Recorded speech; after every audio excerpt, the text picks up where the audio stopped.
नमस्कार, मधुर हिंदी क्लासेस में आपका स्वागत है। आज हम जिस विषय पर या जिस चैप्टर पर बात करेंगे उस चैप्टर का नाम है किताब और नया हिसाब किताब। ये Hindi BA programme Hindi BA के सिलेबस में पढ़ाया जाता है और इसके लेखक हैं मनोहर श्याम जोशी जी। मनोहर श्याम जोशी आधुनिक हिंदी के बेहद प्रसिद्ध लेखक हैं। न केवल वो लेखक हैं, पत्रकार भी रहे हैं। यहाँ तक कि उन्होंने बहुत सारे सीरियल्स की पटकथा भी लिखी है। उनके जाने माने जो सीरियल्स रहे हैं जिन्हें उन्होंने लिखा है उनमें से बहुचर्चित जो रहे हैं उनके हम लोग सीरियल, जो कि शुरुआती दौर में देखा जाता था हर घर में, मुंगेरी लाल के हसीन सपने। इसके अलावा बुनियाद सीरियल ये भी उन्होंने ही लिखा था। तो मनोहर श्याम जोशी जो हैं बेहद प्रसिद्ध रचनाकार हैं। उन्होंने उपन्यास भी लिखे हैं। कहने का मेरा मतलब ये है कि मनोहर श्याम जोशी लेखन के क्षेत्र में बहुमुखी प्रतिभा के धनी रहे हैं और उनका ये जो चैप्टर, जो ये उनका लेख है, ये बहुत महत्वपूर्ण उनका लेख है। और ये इस लेख में जिस चिंता को व्यक्त किया गया है वो चिंता पुस्तकों के प्रति है। जो पुस्तक प्रेमी रहे हैं या जिनका पढ़ने पढ़ाने से संबंध रहा है उनके लिए ये एक बहुत महत्वपूर्ण लेख है और सभी स्टूडेंट्स को, टीचर्स को ये लेख ज़रूर पढ़ना चाहिए। मैं इस लेख को शुरू करने से पहले एक बात ज़रूर आपसे करना चाहूँगी कि जितने भी बच्चे मेरे साथ जुड़े हुए हैं इस चैनल के माध्यम से, उनमें से अधिकांश बच्चों ने मूल पुस्तक नहीं ली हुई है। और ख़ासकर जो बच्चे एसओएल से पढ़ रहे हैं उनके पास उनके एसओएल से जो सहायक सामग्री उन्हें प्रोवाइड की गई है वो उसे ही किताब मानकर बैठे हुए हैं। वो आपके नोट्स हैं, सहायक सामग्री हैं। आपका जो मूल पाठ है, मूल पाठ वो है जो मैं आपको यहाँ पर आपके साथ चर्चा करती हूँ और जिस पर मैं आपको बताती हूँ कि उस चैप्टर में क्या बताया गया है। तो हिंदी बीए के बच्चों के लिए अगर बच्चे चाहें लेना तो ये हिंदी साहित्य बोध ख, ये आपकी मूल पुस्तक है। पता नहीं आपको दिख रही है नहीं दिख रही है, ये आपकी मूल पुस्तक है और आपके सभी चैप्टर इस किताब में जो है एक जगह दिए गए हैं। इन चैप्टर्स को पढ़ने के बाद ही आप उन नोट्स को बहुत अच्छी तरीके से समझ पाएंगे। और जो आपको एसओएल से नोट्स प्रोवाइड किए गए हैं, जो किताब आपको दी गई है, बुकलेट आपको दी गई है, वो बहुत स्तरीय और बहुत अच्छे नोट्स हैं। अगर आप मेन टेक्स्ट पढ़कर उन नोट्स को पढ़कर जाते हैं तो बहुत अच्छे नंबर आने की संभावना आपके लिए बन जाती है। तो आप उन नोट्स को भी अच्छे से पढ़िए और मूल जो टेक्स्ट है उसे भी आप ढूंढने की कोशिश कीजिए, किताबें खरीदने की कोशिश कीजिए।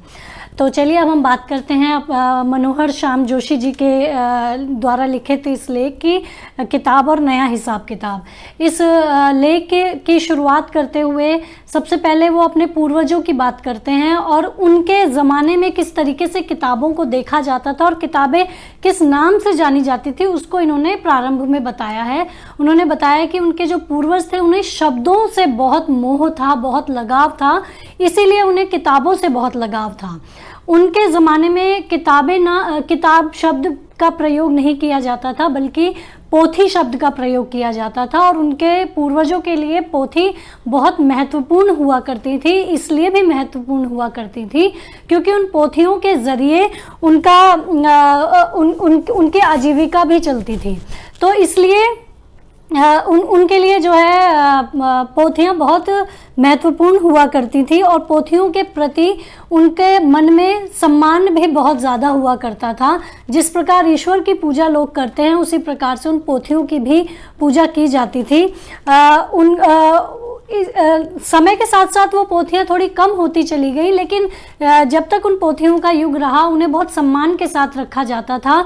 जब एक कोई पोथी पुरानी होने लगती थी तो उसकी जब दूसरी कॉपी बनाई जाती थी तो वो भी हस्तलिखित होती थी, हाथ से लिखकर उसकी एक नई प्रति बनाई जाती थी। और उस प्रति को जब वो बना लेते थे तो उसको फिर अच्छे कपड़े के फीते से बांधकर, कपड़े में लपेटकर बहुत सम्मान के साथ उसे रखा जाता था और उसे दोपाई पर भी रखा जाता था। दोपाई उसे कहते हैं, जो आप लोगों ने कभी अपने घरों में भी देखा होगा कि एक पुस्तक को रखने के लिए एक स्टैंड बना हुआ होता है जिस पर किताब को खोलकर पढ़ा जाता है, उसके ऊपर उसे रखा जाता था पूरे सम्मान के साथ।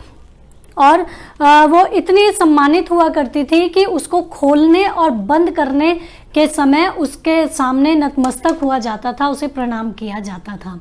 मनोहर श्याम जोशी जी ने इसमें ये भी बताया है कि जब वे किशोरावस्था तक उन परिवारों में ये पोथियां हर बच्चे को कंठस्थ हो जाया करती थी, वो पूरी तरीके से उसे याद कर लिया करते थे और उनके लिए ये हमेशा ही आदरणीय बनी रहती थी।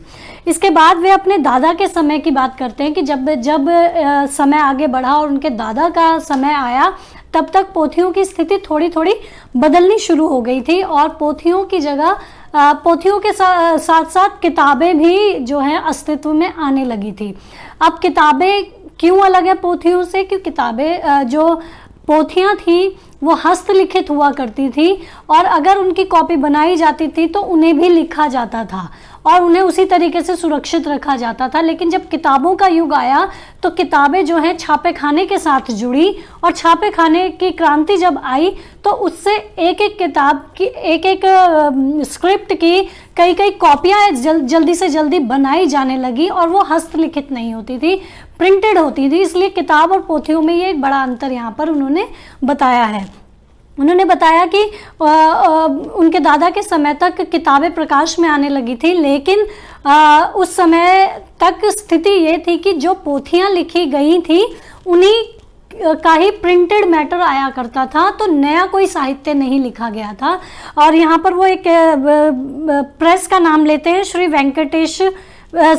श्री वेंकटेश्वर स्टीम प्रेस, खेतवाड़ी मुंबई में है ये। वहाँ उनके जो पूर्वज थे उनकी कई पोथियाँ जो हैं प्रकाशित करके सुरक्षित रखी गई थी, तो इसका जिक्र वो यहाँ पर कर रहे हैं। और इसके साथ साथ वो ये भी बता रहे हैं कि इस युग तक भी पोथियों की जो स्थिति थी वो सुरक्षित थी और उनका सम्मान भी बरकरार था, इसलिए क्योंकि नई किताबें नहीं छप रही थी, जो भी छप रहा था वो उन्हीं पोथियों का प्रिंटेड मैटर हुआ करता था और इसलिए ही पोथियां उस युग तक भी बहुत सम्मानित मानी गई और उनका सम्मान बरकरार रहा, इतना कि अगर कोई किताब गिर जाए तो वे उसे उठाकर माथे पर लगाया करते थे और यहाँ तक कि विद्या रानी की तरह उन्हें पूजा भी जाता था। मैंने भी मेरे बचपन में ये विद्या रानी की कस्में खाना और ये सब चीज़ें आप लोगों ने भी सुनी होंगी। तो ये इसलिए किताबों के साथ विद्या रानी जुड़ी हुई होती हैं कि हमारे जो पूर्वज रहे हैं उन्होंने विद्या को, किताबों को, उन पोथियों को हमेशा ईश्वर के समान पूजनीय माना है। और इसीलिए हम अगर याद करें तो हम बचपन में स्कूल में जब पढ़ा करते थे खास करके, तब हम किसी बात को स्पष्ट करना हो या किसी बात की प्रामाणिकता बतानी हो तो हम विद्या रानी कसम खाया करते थे। तो वो कसम इतनी महत्वपूर्ण हुआ करती थी कि उस समय झूठ बोलना जो है बिल्कुल नामंजूर हुआ करता था। तो वो इस जिक्र से वो ये बताने की कोशिश कर रहे हैं कि जो भी ज्ञान हमें उन पोथियों से मिलता था वो ज्ञान जो है इतना आदरणीय हुआ करता था कि हम उन पुस्तकों को ईश्वर के समान सम्माननीय समझा करते थे।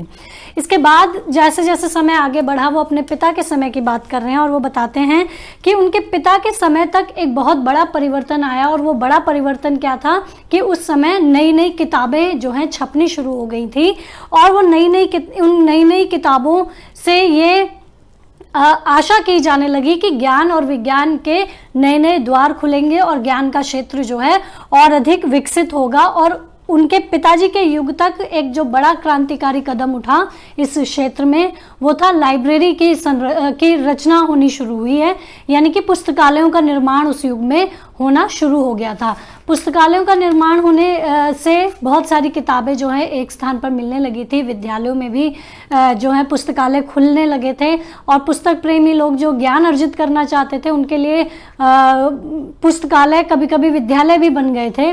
तो पुस्तकालयों में खूब सारी किताबों के बीच पढ़ना भी लोगों की एक रुचि बनने लगी थी और इसी में उन्होंने एक गवर्नमेंट कॉलेज अजमेर की बात करते हुए उन्होंने वहाँ पर हर्षे साहब का जिक्र किया है जो वहाँ के पुस्तकालय के अध्यक्ष थे और उनके बारे में ये धारणा थी कि जितनी भी किताबें पुस्तकालय में हैं उन्होंने वे सारी पढ़ ली हैं।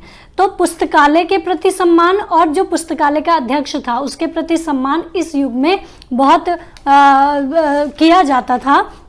साथ ही उन्होंने ये भी बताया कि उनके पिता और उनकी पीढ़ी के जो विद्यार्थी रहे थे उनके लिए पुस्तकालय एक मंदिर की तरह हुआ करता था, और मंदिर का वो मिथक और प्रतीक के रूप में बन गया था कि जहाँ पर विद्या एक जगह मिलती है वो मंदिर के समान है। और साथ ही उन्होंने ये भी बताया कि लोगों का जो साहित्यकार हुआ करते थे या साहित्य प्रेमी हुआ करते थे, किताबों से जिनका लगाव था, उनके बारे में बताते हुए उन्होंने एक लेखक का नाम अर्जेंटीना के साहित्यकार हैं बोरखेस, उन्होंने अपनी एक पुस्तक थी, एक ही पुस्तक है जो बार बार लिखी जाती है, उसमें उन्होंने पुस्तकों और पुस्तकालय उन दोनों को ही अपनी रचना के पात्र बनाकर उन पर रचना लिखी है। तो इतनी इम्पोर्टेंट हुआ करती थी किताबें और पुस्तकालय। इसके साथ वे ये बताते हैं कि उस युग में पुस्तकालय जाना रोज़ के नियमों में शुमार था कि जिस प्रकार दिन के और काम करने बहुत ज़रूरी हैं, उसी तरीके से पुस्तकालय जाना भी बहुत ज़रूरी है, और ये एक नियम के रूप में अपनाया गया था। साथ ही हर घर में एक पुस्तकालय ज़रूर होता था, पुस्तकें ज़रूर रखी गई होती थी।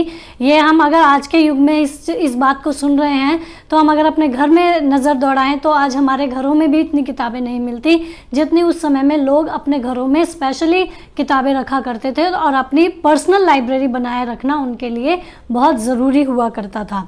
इतना ही नहीं, पुस्तकों के प्रति उनका जो मोह होता था वो पुस्तकों की महक से भी वो उनका स्पष्ट होता था कि पुस्तक प्रेमी जो लोग थे वो किताबों को सूंघा भी करते थे, और सूंघने मात्र से वो ये जान लेने की कोशिश करते थे कि इसमें क्या लिखा होगा। तो पुस्तकों की जो महक थी वो उस समय के पुस्तक प्रेमी लोगों को बहुत पसंद आती थी, उनके लिए वो मोह का एक कारण हुआ करती थी। इसी तरीके से हम आज कुछ कहावतें सुनते हैं जो पुस्तकों से संबंधित है, जैसे कि पुस्तक घोंटकर पी जाना, पुस्तकों को चाट जाना, किताबी कीड़ा बनना, ये सब उसी समय से बनी थी ये कहावतें, जब पुस्तकों के प्रति इनका मोह इतना ज़्यादा होता था कि पुस्तकों को सूंघ लेना भी अपने आप में बहुत सुखद महसूस होता था। इसके बाद जैसे जैसे चीज़ें आगे बढ़ी तो जिस तरीके से इन पुस्तकों से इतना प्यार था, तो लोग जिस चीज़ से प्यार करते हैं तो उन्हें किसी भी समय छोड़ना नहीं चाहते। तो स्थिति इस तरीके से जो है बदलनी शुरू हो गई कि जिन सम्मानित पुस्तकों को खोलने से पहले प्रणाम किया जाता था और जिन पुस्तकों को बंद करने के बाद उनके सामने नतमस्तक हुआ जाता था, अब स्थिति ये हो गई थी कि पुस्तकों को खाने पीने के टाइम पर भी साथ में रखकर पढ़ा जाने लगा। यहाँ तक कि बाथरूम में भी अगर बाथरूम का प्रयोग कर रहे हैं तो लोग किताब लेकर बैठे होते थे, पढ़ रहे होते थे और बाथरूम में अपना काम भी कर रहे होते थे। तो इस परिस्थिति से जो है उस युग के जो पूर्वज थे, बड़े बूढ़े थे, उन्हें बहुत आपत्ति थी और वो बहुत ज़्यादा इस बात से नाराज़ हुआ करते थे, और इसी कारण वो जो छपी हुई किताबें होती थी उन्हें चीथड़ा कहकर पुकारते थे। और उस समय की जो माताएं हुआ करती थी और ख़ास करके जो शुद्ध कुमाऊनी बुजुर्ग थे, उन्होंने छापे खाने की जो ये देन थी, जो किताबें प्रिंटेड होकर आती थी, छापे खाने की इस देन को उन्होंने चीथड़ा नाम दिया। और उस युग की जो माताएं हुआ करती थी उनके मुंह से अक्सर ये सुना जाता था कि इन चीथड़ों को आग लगे। तो इस तरीके से जो ये जिस तरीके से किताबों को लेकर परिवर्तन शुरू हुआ था, ये परिवर्तन उस युग में मतलब दो अलग अलग पीढ़ियाँ, जो पोथियों की पीढ़ियाँ रही हैं और फिर जो किताबों की पीढ़ी आई है, उनके बीच का जो परिवर्तन आया है, इस परिवर्तन के बीच में जो है एक तनाव की स्थिति भी उत्पन्न हुई किताबों को लेकर। इसके बाद चीथड़ा कहने का उनका कारण क्या था, ये भी वो बता देना, इसमें जोशी जी ने बताया है कि उनका कहने का ये चीथड़ा कहने का कारण ये हुआ करता था कि बड़े बुजुर्गों का मानना ये था कि जो पोथियाँ होती थी उनमें वांग्मय साहित्य लिखा गया होता है, पूरा समृद्ध साहित्य लिखा गया होता था, सदियों का साहित्य लिखा गया होता था। लेकिन जो अब किताबें छपती हैं उन किताबों में फैशन के मुताबिक चीज़ें लिखी जाती हैं, और जब फैशन चला जाता है तो फैशन के बाद उनका कोई महत्व नहीं रह जाता। तो वो कि ये स्पष्ट करना चाहते हैं कि ये जो नई नई किताबें छपती, नए नए फैशन के अनुरूप छपती थी, और जैसे जैसे फैशन चला जाएगा वैसे वैसे ही किताबों का अस्तित्व भी समाप्त होता चला जाएगा। आगे वो बताते हैं कि उनके पुश्तैनी जो पूर्वज थे उनकी कुछ बची हुई किताबों को उन्होंने अल्मोड़ा में देखा और उन्होंने ये भी पाया कि अब उन किताबों का कोई नाम लेने वाला भी मौजूद नहीं है। और आज के हिसाब से अगर मतलब जिस समय वो लिख रहे हैं उस समय के हिसाब से वे जो किताबें थी वो आधी अधूरी मानी गई, उनमें जो बातें लिखी गई हैं वो भ्रामक मानी गई, और जो पुरानी प्राचीन किताबें थी उनके प्रति जो एक शब्द प्रयोग किया जाने लगा वो था आउटडेटेड, आउट ऑफ डेट या आउटडेटेड किताबें, जो उन किताबों के बारे में कहा जाने लगा था। इसके साथ ही आगे कुछ इन्हीं जो पुरानी आउटडेटेड किताबें थी इन्हीं में से कुछ किताबों को उन्होंने एंटीक भी बताया कि कुछ किताबें ऐसी एंटीक होती थी कि जब उनका मूल्य निर्धारित किया जाता था तो वो बहुत महंगे दामों में बिकती थी, तो ऐसी किताबें सुरक्षित रहती थी। लेकिन बाकी की जितनी किताबें थी उनका कोई मूल्य नहीं रह जाता था, तो वो जो है इसी तरह ऐवी पड़ी रह जाती थी। इसके साथ ही उन्होंने इसी संदर्भ में एक शब्द का जिक्र किया, रिमाइंडर शब्द। रिमाइंडर शब्द का मतलब ये है कि जो किताबें एंटीक हो गई या जो बिक गई वो बिक गई, और जो बच गई वो रद्दी में कबाड़ी वाले को बेचने के काम आई, और ऐसी किताबें जो कि बिकती नहीं हैं उन्हें रिमाइंडर कहा गया। और इस रिमाइंडर शब्द का मतलब उन्होंने स्पष्ट करते हुए कहा है कि जो नई किताबें छपती हैं उन किताबों की जितनी प्रतियां बिक जाएं और जो बच जाएं वो सारी की सारी रिमाइंडर में जाती थी। और ये शब्द उन्होंने जो आधुनिक भारतीय पुस्तकों के यूनेस्को द्वारा जो अनुवाद कराए गए थे उन अनुवादों के संदर्भ में उन्होंने इस शब्द को सुना था।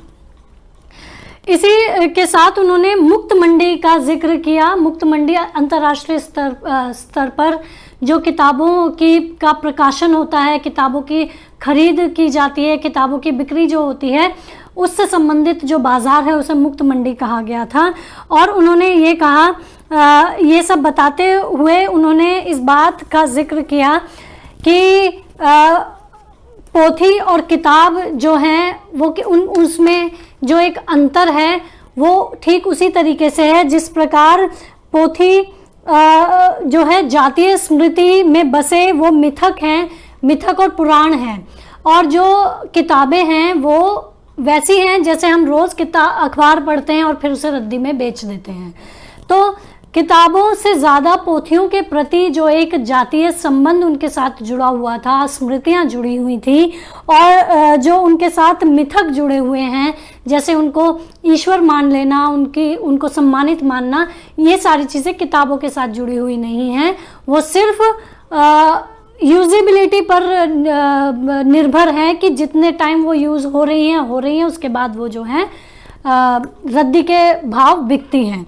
तो इसी में उन्होंने छापे खाने के महत्व पर प्रकाश डालते हुए कहा कि छापे खाने का जब विकास हुआ तो ये माना गया कि ये ज्ञान को जो है सर्वसुलभ कराएगा और इससे लोकतंत्र और वैज्ञानिक उद्योग के द्वार जो हैं वो खुलेंगे, और इससे एक छापे खाने से जो ये किताबों की दुनिया जो है इसमें क्रांतिकारी बदलाव आएगा।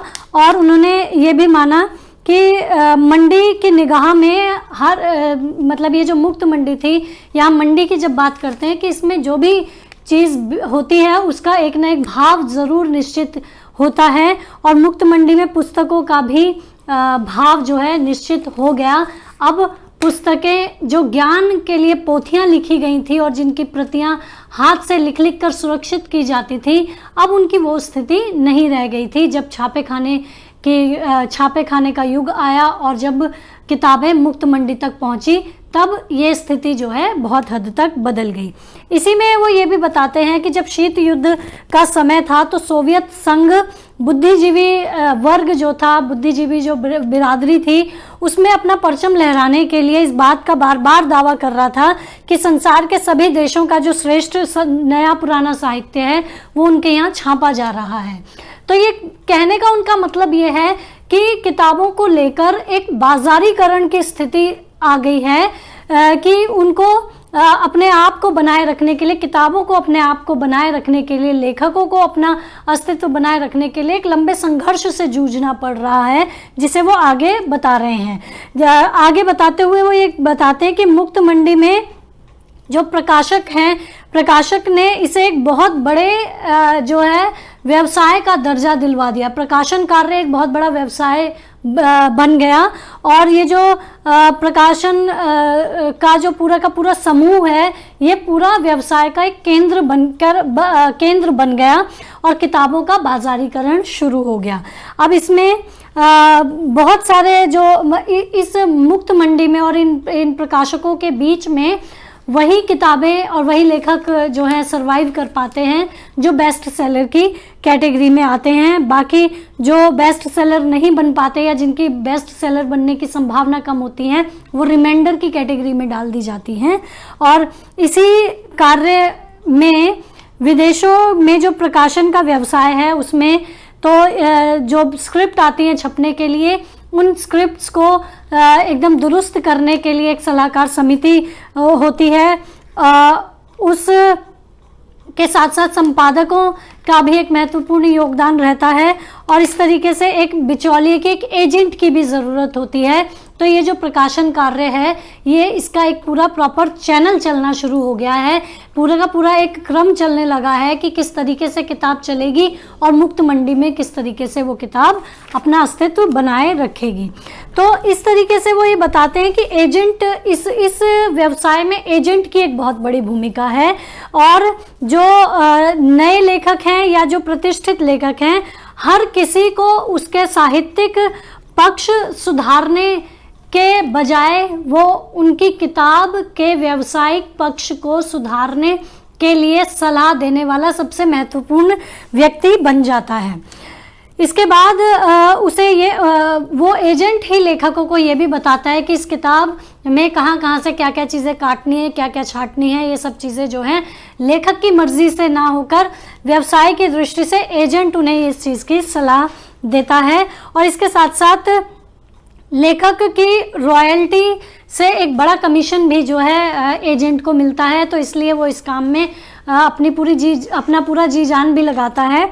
साथ ही एजेंट का एक और महत्वपूर्ण कार्य होता है, वो कार्य होता है कि वो लेखक को जानी मानी पत्रिकाओं में और टीवी चैनल्स में जो है जगह दिलवाए, ताकि जो लेखक है वो थोड़ा फेमस हो, उसकी पब्लिसिटी हो और जब उसकी किताब छपकर आए तो वो किताब बेस्ट सेलर में आए और ज़्यादा से ज़्यादा बिक सके।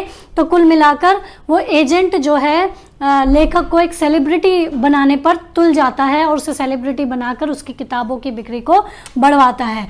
अब इसी के साथ साथ लेखक की स्थिति भी यहाँ पर बहुत महत्वपूर्ण हो जाती है कि लेखक सिर्फ लिखने वाला ना बनकर अपने लिए सेल्समैन का भी काम करने लगता है। वो अपने प्रचार के लिए प्रकाशक के द्वारा जो दौरे तय किए जाते हैं उनके, कि उन्हें आज कहाँ जाकर उसका अपनी किताब का प्रमोशन करना है, वो सब करता है। साथ ही अपनी जो किताबें होती है उनको हस्ताक्षर कर पहली प्रतियों को बेचने में भी वो सहायता करते हैं।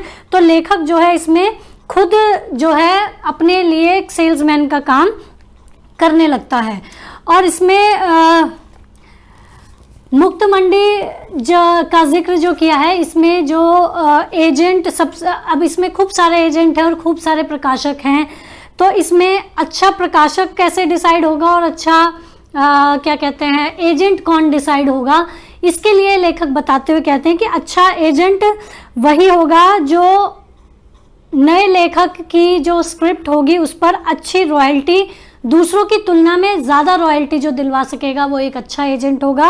और अच्छा प्रकाशक वो होगा जो नई पुस्तक का एक भी शब्द लिखने से पहले ही उसे एक बड़ी रॉयल्टी जो है लेखक के हाथ में थमा देगा, वही एक अच्छा जो है प्रकाशक उसकी नज़रों में साबित होगा। तो इसमें सब लोग जो हैं इसमें एक दूसरे को पटाने लगे हुए होते हैं इस पूरे के पूरे व्यवसाय में, कि एजेंट प्रकाशकों को, समीक्षकों को, प्रकाशक लेखक को, साथ में टीवी चैनल्स को, पत्र पत्रिकाओं को, मीडिया को, इन सबको जो है इसके साथ साथ जहां पुरस्कार मिलते हैं उसके जो निर्णायक समिति में जो लोग होते हैं उन सबको पटाने का काम जो है पूरी तरीके से इस सबके बीच में चलता रहता है।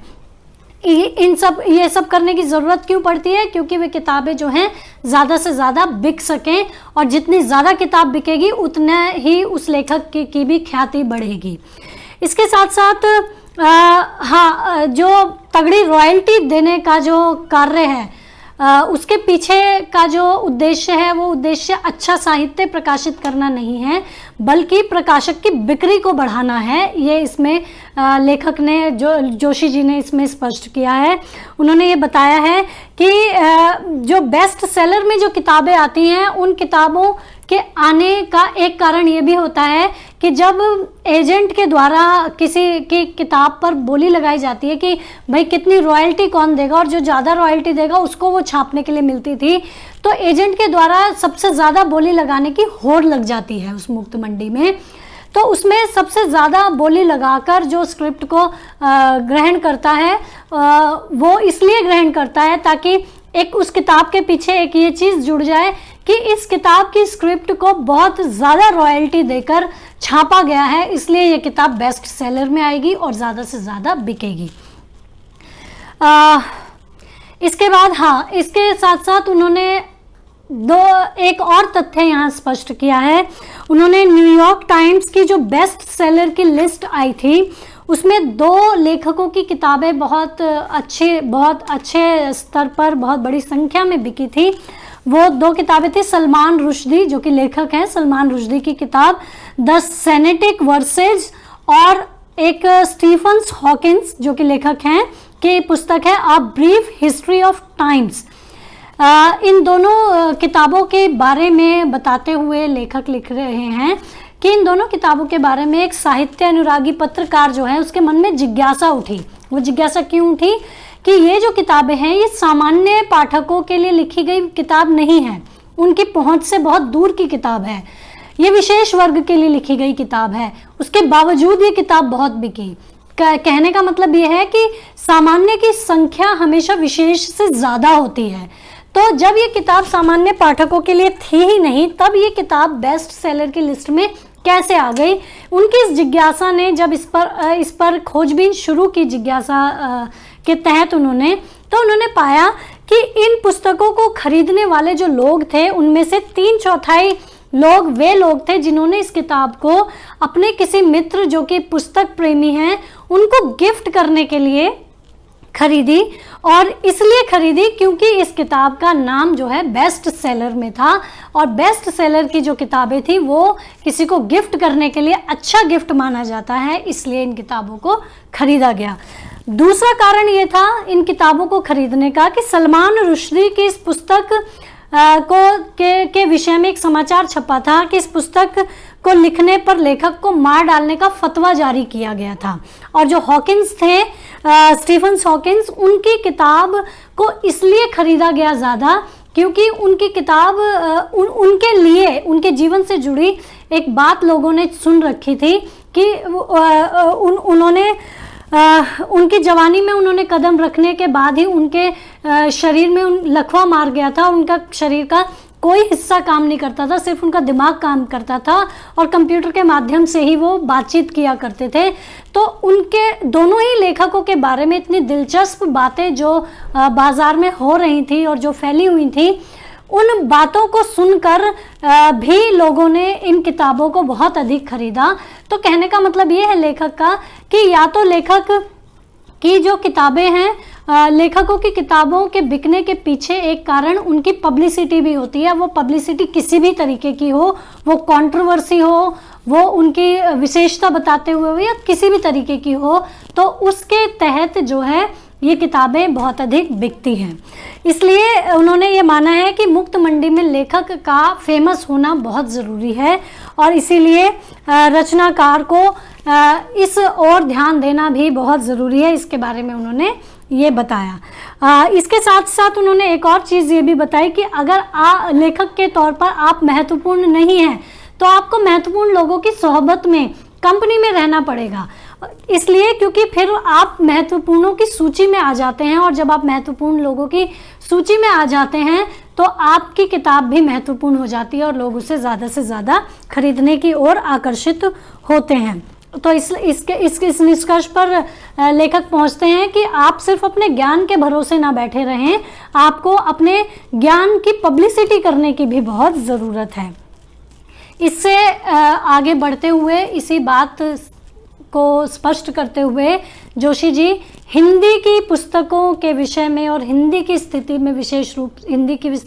के प्रति विशेष रूप से चिंतित होते हुए वे कहते हैं कि हिंदी को अभी तक वैसे कोई मुक्त मंडी में बहुत विशेष दर्जा मिला नहीं है, लेकिन जब इसका भाव लग जाएगा तो जो हिंदी को तभी ख्याति वहाँ मिल पाएगी जब वो अंग्रेज़ी के संपर्क में आने लग जाएगी या फिर हिंदी का लेखक अंग्रेज़ी में लिखना शुरू कर देगा।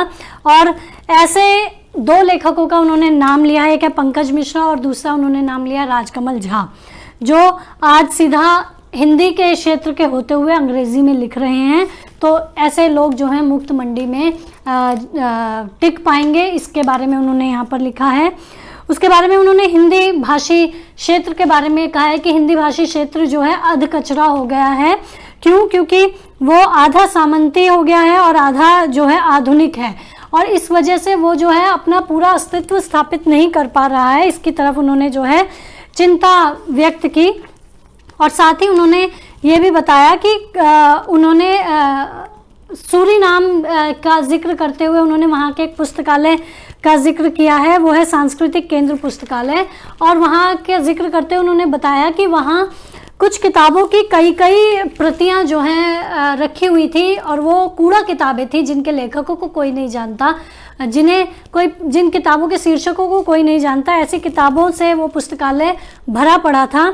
और उन्होंने इस बात की ओर जिक्र किया कि हिंदी की बहुत सारी किताबें जो हैं, जो ये व्यवसाय जो हो गया है, बन गया है, इस व्यवसाय में अपने आप को घुसा नहीं पा रही हैं। और उन्होंने ये बताया कि यहाँ पर यहाँ के जो संपादक हैं उन्हें ऐसा नहीं लगता कि वो पुराने जो लेखक हैं उनसे कुछ सलाह ले लें, या फिर उनके पास इतना पैसा नहीं है कि वो एजेंट तैयार कर लें या फिर संपादक मंडल से सलाह मशवरा करके किताबों का प्रकाशन कर सकें।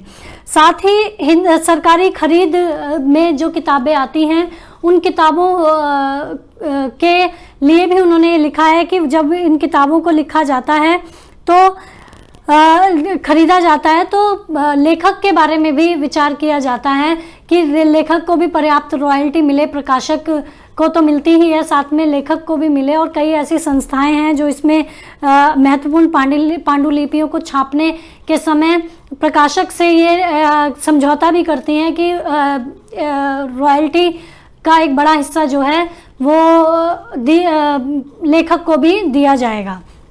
और इसी तरीके से यहाँ पर वो एक जिक्र करते हुए बताते हैं कि यहाँ पर जो प्रकाशकों का जो काम है वो, या ये जो सरकारी किताबों की खरीद फरोख्त का जो काम है, ये घूस पर भी टिका हुआ है। यानी कि रिश्वत ले देकर लोग किताबों को अपने पुस्तकालय तक पहुंचवाते हैं या फिर प्रकाशित करवाते हैं, पुस्तकालय तक पहुंचवाते हैं, सरकारी खरीदारों तक पहुंचवाते हैं। और इससे होता क्या है कि ज्ञान के क्षेत्र में बहुत सी ऐसी किताबें अब अस्तित्व बनाए जा रही हैं जिनका होना ना होना कोई मायने नहीं रखता, जो एक अच्छा साहित्य नहीं है।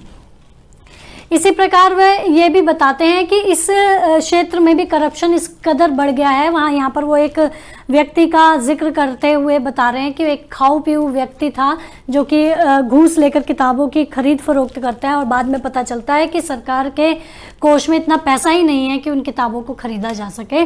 तो इस तरीके का भी काम जो है इस क्षेत्र में चलता आ रहा है। साथ में उन्होंने ये भी कहा है कि यहाँ पर हमारे जो भारतीय लेखक हैं, इन लेखकों को भले ही इतना पारिश्रमिक ना मिल सके कि वे अपने लिए साहित्यिक एजेंट नियुक्त कर सकें, लेकिन अब उन्होंने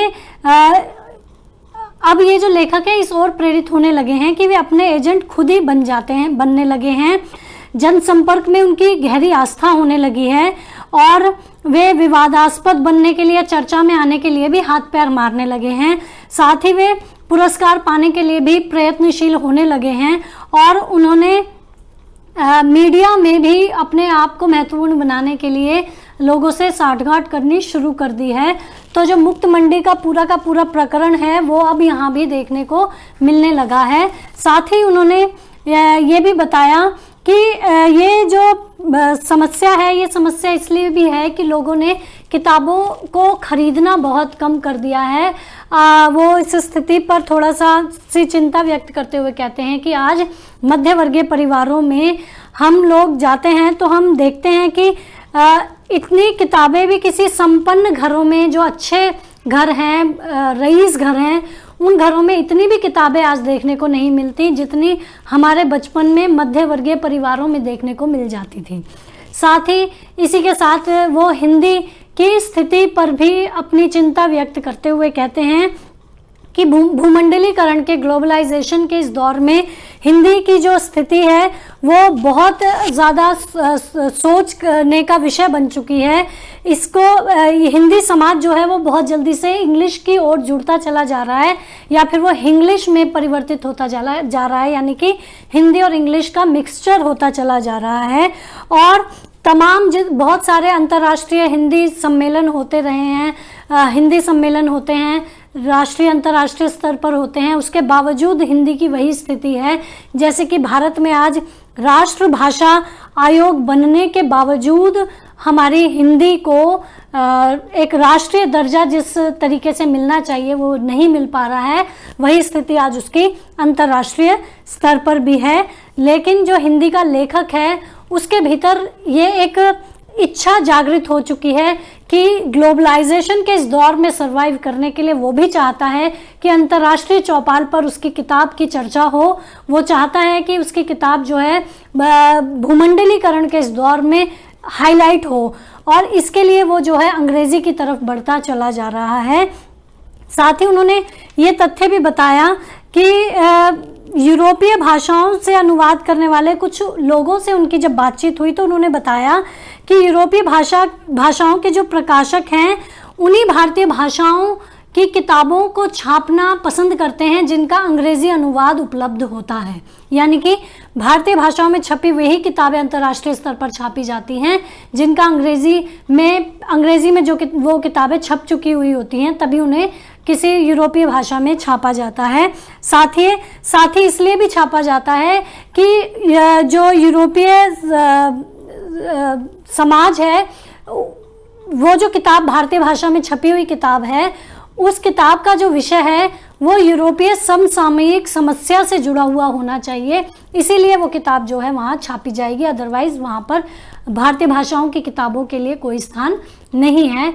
इसी में वे महाश्वेता देवी की एक किताब है 1084 की माँ, उसकी बहुत सारी कृतियाँ जो हैं वो बहुत सारी प्रतियाँ छपी थी और अंतर्राष्ट्रीय स्तर पर उसे ख्याति प्राप्त हुई थी। तो उसका कारण उन्होंने यही बताया था कि ये किताब इसीलिए छप पाई क्योंकि इसका अंग्रेजी में अनुवाद उपलब्ध था। इसी के साथ साथ उन्होंने हिंदी के प्रति चिंता व्यक्त करते हुए उन्होंने ये कहा कि अगर हिंदी के लेखकों को अंतर्राष्ट्रीय स्तर पर अपनी पहचान बनानी है या वहाँ टिके रहना है तो उन्हें अब ये करना होगा कि अंग्रेज़ी, या तो फिर वो हिंदी छोड़कर अंग्रेज़ी में ही लिखना शुरू कर दें, या फिर वो अपने लिए एक ऐसा अच्छा अनुवादक अंग्रेज़ी का रख लें कि वो जो हिंदी में लिख रहे हैं वो साथ के साथ उसका जो है अंग्रेज़ी में अनुवाद करते चले जाएं। ये एक व्यंग्य भी है, लेकिन उन्होंने यहाँ पर कहा है कि मैं इसे जो है व्यंग्य में नहीं गंभीरता पूर्वक कह रहा हूँ। साथ ही उन्होंने ये भी बात बताई कि यूरोप की जो छोटी छोटी भाषाएं हैं उन भाषाओं के जो लेखक हैं उन्होंने अपनी कृतियों का यूरोप की जितनी छोटी भाषाएं हैं उनमें जो साहित्य लिखा जा रहा है उनका साथ के साथ अंग्रेजी अनुवाद भी किया जा रहा है, इसलिए वो भाषाएं जो है वहाँ टिक पा रही हैं। साथ ही उन्होंने हॉलैंड सरकार की बात करते हुए उन्होंने बताया कि डच साहित्य का अंग्रेजी अनुवाद करने के लिए भी वहाँ की सरकार जो है पैसा देती है। इसके साथ साथ उन्होंने ये बात कही है कि हिंदी को अगर अंतर्राष्ट्रीय स्तर पर अपनी पहचान बनानी है तो भारत में सभी जगह पर खासकर हिंदी भाषी क्षेत्र में अंग्रेजी का जो वर्चस्व है, इसलिए ये अंग्रेजी का वर्चस्व है, इसलिए ये मानकर चलना चाहिए कि कुछ ही दशकों बाद हिंदी की जो किताबें हैं वो अंग्रेज़ी में बननी शुरू हो जाएंगी या बन चुकी होंगी, और जो हिंदी का लेखक है वो अंग्रेज़ी का लेखक बन चुका होगा। और इस बात को ये बात बहुत गंभीर बात है, और इस बात को कहते हुए जोशी जी ने इस ओर इशारा किया है कि यदि हिंदी साहित्य को बचाना है, हिंदी के रचनाओं को बचाना है, तो हमें अपनी रचनाओं या अपनी भाषा के प्रति उस अंधे दौड़ में दौड़ने की ज़रूरत नहीं है जिस दौड़ में अंतर्राष्ट्रीय स्तर पर दूसरी भाषाएं दौड़ रही हैं। इसके बाद उन्होंने इंटरनेट की बात कही है, और उन्होंने इंटरनेट को किताबों का सबसे बड़ा दुश्मन माना है।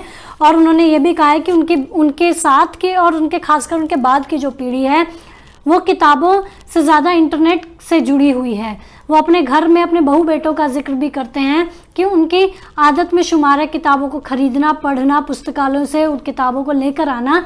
बावजूद इसके जब भी उन्हें समय मिलता है वो इंटरनेट से जुड़े हुए होते हैं। बहुत सारी पत्र पत्रिकाएं भी वो इंटरनेट के माध्यम से ही पढ़ते हैं, और साथ साथ बहुत सारी किताबों की अगर खरीद भी उन्हें करनी होती है तो भी वो इंटरनेट के माध्यम से करते हैं। हालांकि इंटरनेट के माध्यम जब आया तो ये कहा गया कि इंटरनेट से जो एक विशाल भंडार स्थापित होगा और नई पीढ़ी के लिए बहुत सारा ज्ञान का जो है ये एक भंडार साबित होगा। और ऐसी ही बात छापे खाने के बारे में भी कही गई थी, जिसके आने से पोथियां विलुप्त हो गई थी। अब इंटरनेट के आने से किताबें विलुप्त हो रही हैं। आज हम लोग भी ऐसा देखते हैं कि हम बहुत सारी किताबों को इंटरनेट के माध्यम से पढ़ते हैं। किताबों को खरीदने का प्रचलन धीरे धीरे कम होता चला जा रहा है। मेरे साथ ही इस चैनल पर बहुत सारे बच्चे ऐसे जुड़े हुए हैं जिनके पास मूल किताब नहीं है और ना ही उन्होंने खरीदने के बारे में कभी सोचा है। तो इन स्थितियों को मनोहर श्याम जोशी जो है इस लेख में बताने का प्रयास कर रहे हैं। साथ ही उन्होंने ये बात कही है कि विज्ञान और प्रौद्योगिकी नीति निरपेक्ष होते हैं, लेकिन उन्होंने ये भी कहा कि मुक्त मंडी की जो नीति है वो ज़्यादा से ज़्यादा छूट और लूट की व्यवस्था पर टिकी हुई है। और उन्होंने ये भी कहा कि इंटरनेट की जो दुनिया है, इस दुनिया ने अपने मुनाफे की ओर अधिक ध्यान दिया है ज्ञान से ज़्यादा, इसलिए इसका एक दुरुपयोग भी बहुत हो रहा है। ज्ञान से ज़्यादा इसका दुरुपयोग हो रहा है, और इसका दुरुपयोग होने की वजह से जो है किताबों की दुनिया कहीं विलुप्त सी होती चली जा रही है। तो किताबों की खरीद फरोख्त की ओर वे जो है एक गंभीर चिंता की ओर पाठकों का ध्यान आकर्षित करने का प्रयास कर रहे हैं। साथ ही उन्होंने ये भी कहा कि उन्होंने ये बात उम्मीद जताई कि जो पुस्तक प्रेमी होते हैं वो किताबों से अपना नाता कभी नहीं तोड़ सकते, लेकिन जो स्थिति अब है आने वाली पीढ़ी शायद इस स्थिति को ज़्यादा दिन स्वीकार ना कर पाए। और उन्होंने अमेरिका का जिक्र करते हुए कहा है कि अमेरिका में जो स्थिति है किताबों के प्रति कि किताबों को पढ़ते हैं लोग और हवाई अड्डे पर फेंक कर चले जाते हैं, ये स्थिति हिंदी की किताबों और भारत की भारतीय भाषाओं की किताबों के साथ ये स्थिति ना हो जाए। और या फिर लोग उन किताबों को अमेरिका में इसलिए संभाल कर रखते हैं कि या तो उस पर लेखक का सिग्नेचर हो और वो एंटीक बन जाए, और जब उनका बहुत मूल्य निर्धारित हो तो बड़े दाम पर उन्हें बेचा जा सके। यह इसलिए इन किताबों को रखा जाता है या फिर उनको पढ़कर हवाई अड्डों पर अमेरिका में फेंक दिया जाता है। ऐसी स्थिति भारत में ना हो, इसकी चिंता जो है वो व्यक्त करते हैं इस लेख में।